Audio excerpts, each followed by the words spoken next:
Peace and blessings, family. Welcome back to another Through the Bible. On this Through the Bible, I'm going to pick up at Acts chapter 23. I'm going to do verses 18 through 35. And of course, you know what to do. Get your pen, paper, Bibles. Just follow along and take notes. All right, Zahara, Acts chapter 23 and verse 18. So he took him and brought him to the chief captain and said, Paul the prisoner called me unto him and prayed me to bring this young man unto thee, who have something to say unto thee. All right, and so this is picking up with Paul's nephew getting information, overhearing that those men that were lying in wait to murder Paul. And of course, the nephew tells Paul about what he heard. And so now Paul had called one of the centurions and told him that, hey, this young man, he got something that he need to tell the chief captain. And so picking up at verse 18, this is what we are seeing, that the centurion took Paul's nephew to the chief captain.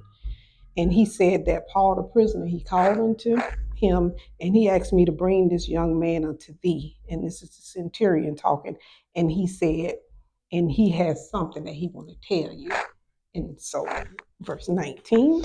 Then the chief captain took him by the hand and went with him aside privately and asked him, What is that thou hast to tell me? All right, so here's the chief captain. He grabbed him by the hand and said, come on, what is it that you got to tell me? What is it? Okay.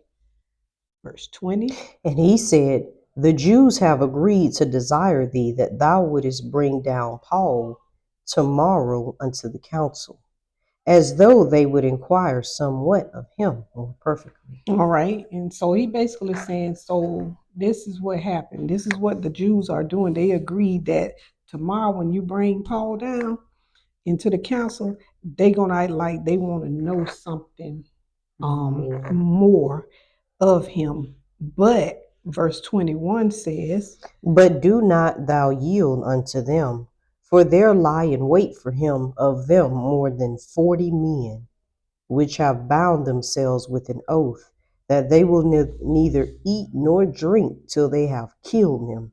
And now are they ready, looking for a promise from thee. Oh. But he said, don't listen to them. He said, do not do what they ask you to do, because what they're intending to do is to lie in wait for him, for Paul, and it's more than 40 men. And they have bound themselves with an oath that they're not going to eat or drink until they have killed him. We talk about law keepers, y'all. Yeah. And it says, and now they are ready, looking for a promise from thee. So basically, they're going to try to swindle you, tell you what you want to hear, but the intention is to murder Paul. It's a setup. Verse 22. So the chief captain then let the young man depart and charged him, See thou tell no man what thou hast showed these things, that thou hast showed these things to me. All right. So the chief captain, he told Paul's nephew, and good looking out for your uncle. Yes. That, you go ahead and go. And he said, I'm going to tell you, don't tell nobody what me and you have discussed. All the things you showed me, don't tell nobody. And if he loved his uncle, guess what he wouldn't do? He wouldn't tell nobody. And he didn't. Verse 23. And he called unto him 2 centurions, saying, Make ready 200 soldiers to go to Caesarea, and horsemen 70, and spearmen 200 at the 3rd hour of the night. So hold on. So this was some serious business. Now he told him it's about 40, more than 40 Jews that's lying in wait to kill Paul. But he told him, he called unto him 2 centurions, and he said, now get 200 soldiers ready to go to Caesarea. 200 for one man, Paul. And on top of that, you want to get 70 horsemen and spearmen 200. Man. A complete army. And he said at the 3rd hour of the night. Let's think about that. That's just how dangerous this thing had got. Because in this man mind, you might be Noah for it, but it could be, man, how many of them? But we ready to brawl. Because we got spearmen and horsemen and soldiers. And if we have to battle this thing out, that's what we gonna do. But it was God's protection for Paul. Yep. Because he told him, remember to be of good cheer. Don't worry about it, I got you. You can testify with me also in Rome, just like you did here in Jerusalem. But that's how it is sometimes, y'all, in your life. Things could look grim, but that protection is there. God got you. Verse 24. And provide them beasts that they may set Paul on, and bring him safe unto Felix the governor. See? It's an escort. That's what it was. An escort. Just for one Paul, that they may set Paul on and bring him what? Safe. Because he's being brought safe. Why? Because he still has work to do. And your work ain't over till God says it's over. Now, ain't they in Jerusalem? So you ain't safe in the city where they're supposed to be. Right, city of peace. Peace.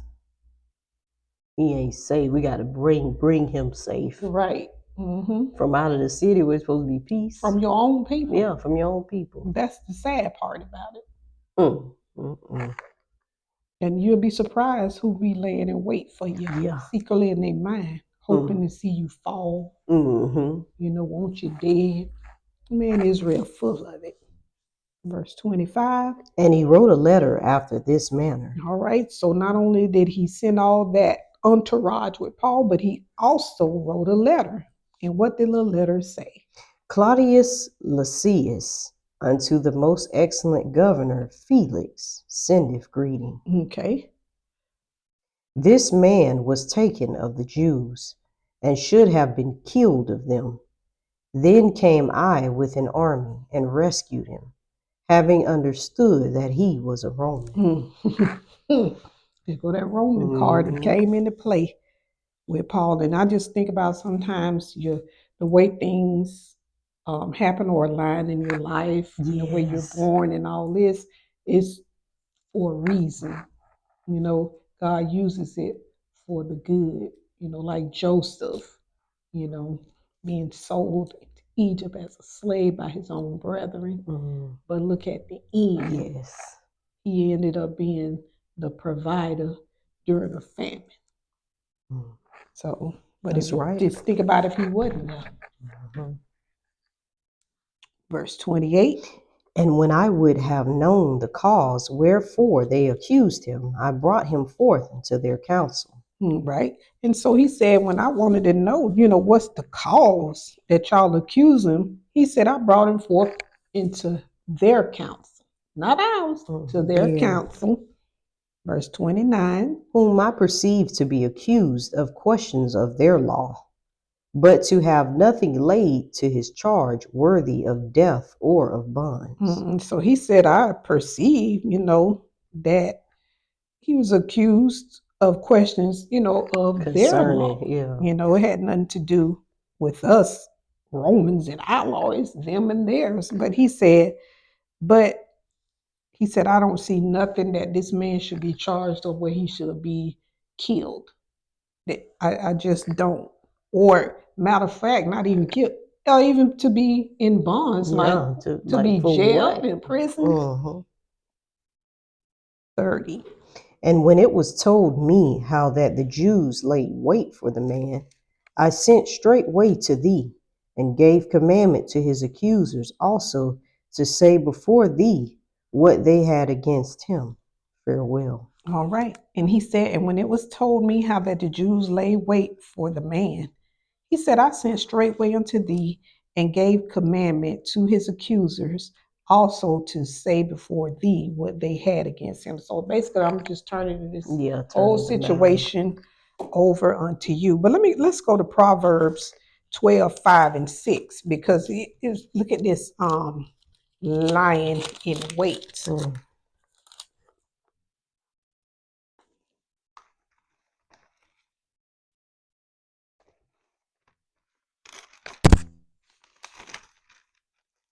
All right. Okay. The thoughts of the righteous are right, but the counsels of the wicked are deceit. So was their thoughts against Paul right? No, which means they were not righteous men. But it says, but the counsels of the wicked are deceit. Now, did not we see Paul's nephew go tell them that they go tell the chief captain that they're gonna try to deceive you? Yep, deceive you. Yep. Make it like they really want to hear more about what Paul was telling them about in the council. Like they want to Right. investigate a little bit more. Right. But really, It was deceit. They lied in wait to murder Paul. And this makes you what? Wicked. And if you're wicked, that means you don't have love, because love doesn't lie in wait to take your brother out. And mind you, this man said according to their laws, and their laws were supposed to be Moses' laws. And if it did we see them keeping Moses' law? nope, Not at all. not at all. Verse 6. The words of the wicked are to lie in wait for blood, but the mouth of the upright shall deliver them. So the words of the wicked are to what? Lie in wait for blood. Now, isn't that what we see these Jews doing? Lying in wait. Lying in we wait. Ain't gonna eat or drink. We gonna be somewhere hiding. Soon as he walked through that door. Right. Yep. But you know what I like? It says, but the mouth of the upright. Because why? What does the upright do? They speak truth.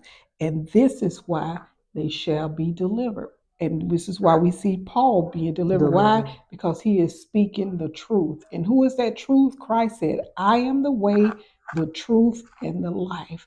And therefore, Paul could not be murdered by these men at this time. And also, I like that it says that, but the upright shall deliver them, because the Lord used Paul's nephew's mouth to deliver him. Did. Yep. All right. Back to Acts 23 and verse 31. Then the soldiers, as it was commanded them, took Paul and brought him by night to Antipatris.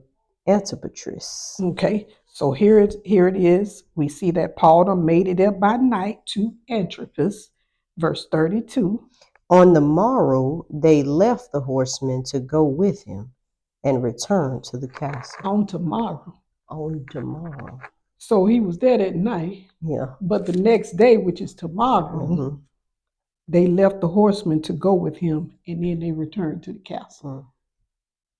So night ain't the same day. It ain't the same day. But there are some who say the due day began in the evening or at night. So this would have been, the night would have been that morrow. Right. But no. Not according to this. He said on tomorrow they left the horsemen to go with him, and then they returned to the castle. Verse 33. Who, when they came to Caesarea and delivered the epistle to the governor, presented Paul also before him. All right. So they came with the letter, gave to the government, and they also brought Paul as well. Here go the letter, and here is Paul. Verse 34. And when the governor had read the letter, he asked of what province he was. And when he understood that he was of Cilicia, I will hear thee, said he, when thine accusers are also come. And he commanded him to be kept in Herod's judgment hall. See there? And then he asked Paul, he said, this is the governor. He read the letter, and we know what the letter entailed because we just read it here in verses 26 on down. And it wasn't a real long letter, just basically saying, hey, here's Paul, I'm bringing him into you because he is a Roman citizen, and the Jews are lying in wait to kill him for no reason. And then it says, when the governor read the letter, he asked of what province he was. And when he understood that he was of Cilicia, because remember, Paul said, I am a man, which I am a Jew, of Tarsus, a city in Cilicia. Mm. Okay. And so he is a Roman citizen. And then once the governor understood that, he was like, oh, okay. He said, well, I will heal thee, is what he said. And he said, when thy accusers are also come, so I'm going to hear you out once your accusers come. Because that's only right, right? So both Yeah. sides can give their story. And it says he commanded him to be kept in Herod's judgment hall. Mm. Okay? Yeah. And there we have it. Mm. So you have anything else you wanted to add? No, ma'am, that was good. All right, family. With that said, we will say Shalom. shalom.